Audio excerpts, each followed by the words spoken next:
Alright. Ayan, magandang hapon po sa ating lahat mga lalabs. At ngayon po ay magluluto tayo ng pinakbet. Yan po ang ating vlog for today. Ay magluluto po tayo ng pinakbet, ang paborito ng mga Ilocano. Ayan, at sinalang na po natin yung bawang, luya. Ayan, at susunod na rin po natin yung ating sibuyas. Ayan, pagka okay na po, pag namula na po yung ating luya at bawang, ay susunod na rin po natin yung sibuyas. So ganyan po ang pagluluto ng pinakbet mga lalabs. Igigisa muna natin yung ating mga ricado, kasama yung ating pangsahog na chicken. Ayan, so ito po yung pangsahog natin sa ating pinakbet. Ang chicken po, wala pong iba. So ayan po mga lalabs, ayan, abangan nyo po ang ating susunod dyan. Pagkatapos ng lutuin yung ating ricado po, ay ilalagay na po natin yung ating chicken. Alright. Ayan guys, so ilagay na rin po natin yung ating sibuyas. Dahil bumula na po yung ating luya at saka bawang. Ayan, so hintayin lang po natin na maluto ulit yung ating sibuyas. Tapos isunod na natin yung manok na igigisa bago natin ilagay yung mga gulay. Alright. So luto na po yung ating mga ricado. Ilagay po natin yung ating chicken na pang sahog. Alright. Let's go. Alright. Yan, ganyan lang po mga lalabs ang kasimple ng pagluluto ng pinakbet. Ayan, igigisa mo lang po yung unang-una, igigisa mo yung mga ricado. Tapos pagka okay na yung mga ricado natin, saka naman natin isusunod na ilagay yung ating pansahog na manok. Ngayon, dahil nailagay na po natin yung manok, pwede na po natin lagyan ng patis. Ayan. Dahil wala po tayong bagoong, so ang pangano po natin ay patis mga lalabs. Ayan. Patis po. Ayan. Rupina patis, sana po Rupina patis. Ayan, inaano ko na kayo ha. Pinopromote ko na kayo. Ayan, Rupina patis, sana po ay magpadala kayo dito sa Saudi ng mga marami pang mga bagoong naman, bagoong ipapadala nyo, hindi puro patis. Ayan po mga lalabs.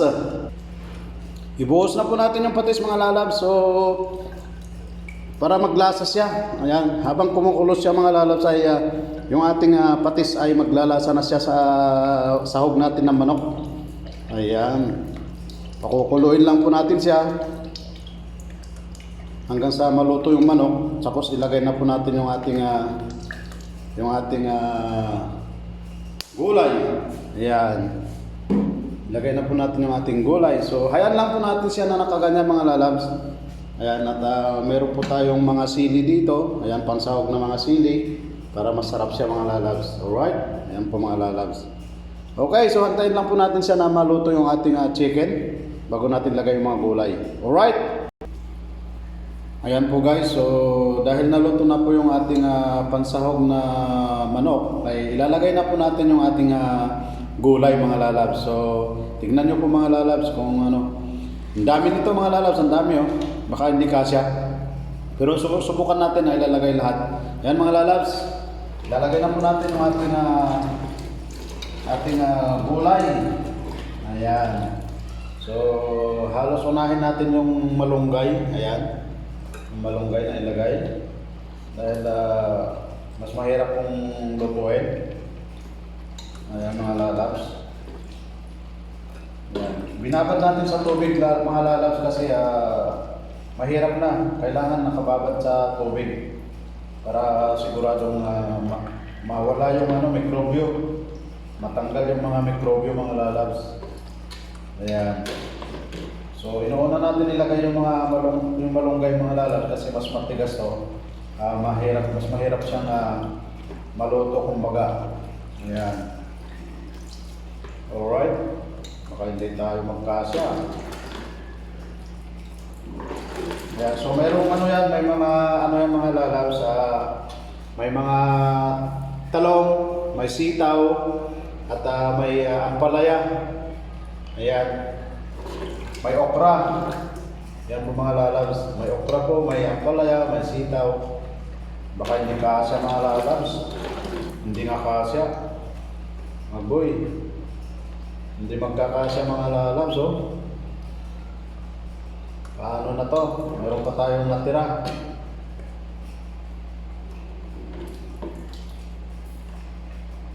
Ayan, pwede pa ba pang second batch na lang to? Hindi na kasya mga lalabs, oh.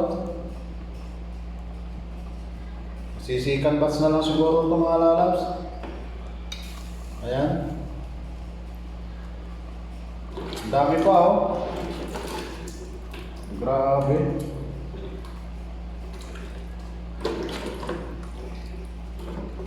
Ang dami pa mga lalabs.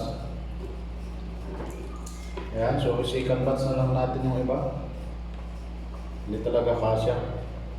So, lalambot naman yan mga lalabs. So, pagka lumambot na to, pwede natin ipatong ulit. Ayan. Papatong natin ulit yung hindi pa nakasama. Maliit kasi yung kaldero ko mga lalabs. Maliit lang po. So, ayan na po guys ang ating pinakbet na gulay. Ayan, malapit na po siyang makumpleto, maluto. Ayan, at maya-maya po ay maluluto na po lahat yan. At hayaan lang po natin na, na kumulo siya hanggang sa maluto po ng maayos lahat. At tatakpan na po natin mga lalabs para tuloy-tuloy po yung pagkanyang pagkaluto mga lalabs. Ayan, maraming salamat po. Alright. So, pwede na po tayong kumain. Mga ilang minuto na lang po ay kakain na tayo. At meron din po tayong nilagang mais. Ayan mga lalabs, meron po tayong nilagang mais. Alright, maraming salamat po sa inyong lahat sa iyong patuloy na panonood ng aking mga video. Nawa po ay huwag niyo pong kalimutan mag-subscribe sa aking channel, Jamcd Official, at huwag niyo pong kalimutan na i-click ang notification bell para lahat po ng aking mga video sa inyo pong mapapanood. Maraming salamat po. I love you all. To God be all the glory. God bless and keep safe always.